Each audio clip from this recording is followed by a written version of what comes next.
in the Middle East but pivot as Iran has said that it would hold the United States accountable for attacks on its nuclear sites in any future negotiations while ruling out direct talks with Washington. The United States had struck key Iranian nuclear facilities on June the 22nd, briefly joining a war launched by Israel that had derailed talks on Tehran's nuclear program. In mid-June, Israel launched an unprecedented attack targeting Iranian nuclear and military sites. US forces joined with attacks on nuclear facilities at Fordo, Isfahan and Natanz. The fighting derailed talks that began in April and had been the highest level contact between Tehran and Washington since the United States abandoned in 2018 a landmark agreement on Iran's nuclear activities, that deal coming from 2015.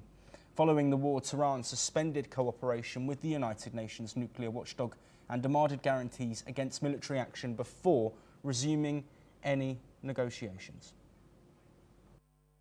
شرایط خیلی تغییر کرده و در هر مذاکره احتمالی، در هر گفتگوی احتمالی بدون تردید موضوع بازخواست از آمریکا و مطالبه غرامت به خاطر ارتکاب تجاوز نظامی علیه تأسیسات هسته‌ای صلح‌آمیز ایران یکی از موضوعات دستور کار خواهد بود.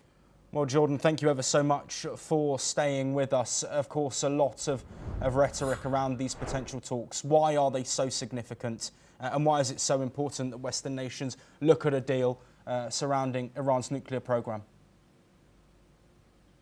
I think the negotiations are actually perhaps less important than we once thought. The successes during the 12-day war achieved by Israel and later, shortly afterwards, by the United States in taking out the nuclear facilities in Natanz, Fordo, and Isfahan were significant achievements that demonstrated that Iran, a country that many once regarded as one of the strongest in the Middle East, was in fact not so as strong, at least when it came to aerial defense, as we had previously thought.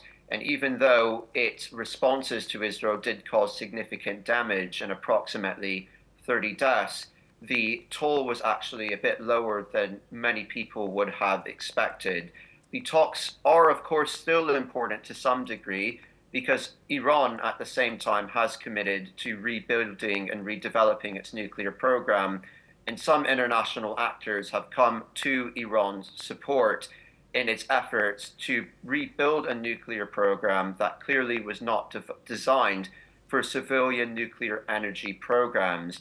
Much of the uranium stockpiles that Iran had in its possession were enriched well beyond the threshold that was needed for an energy program, being enriched beyond 3.67%, and in some cases a lot of the stockpiles, I believe over 400 kilograms as such, were enriched to over 60%.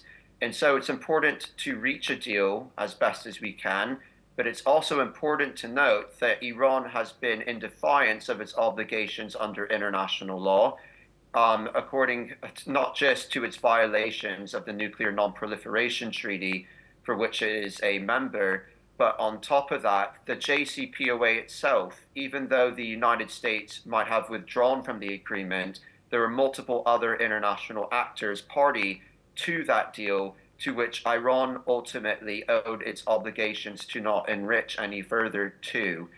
And so it's important to resolve this so that we can avoid future military conflict in the Middle East once again.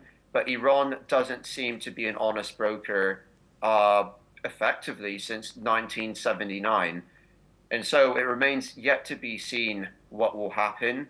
But we can't ultimately trust Iran, and it looks like the international community will be forced to probably apply snapback sanctions once the end of this month appears, but that's only if they have the moral resolve to do so. Jordan, thank you ever so much for the insights on both of those topics. Of course, all eyes will be on potential snapback sanctions if a deal cannot be agreed by the deadline. But we move on now and we head to Africa as displaced Sudanese fleeing al-Fashir's violence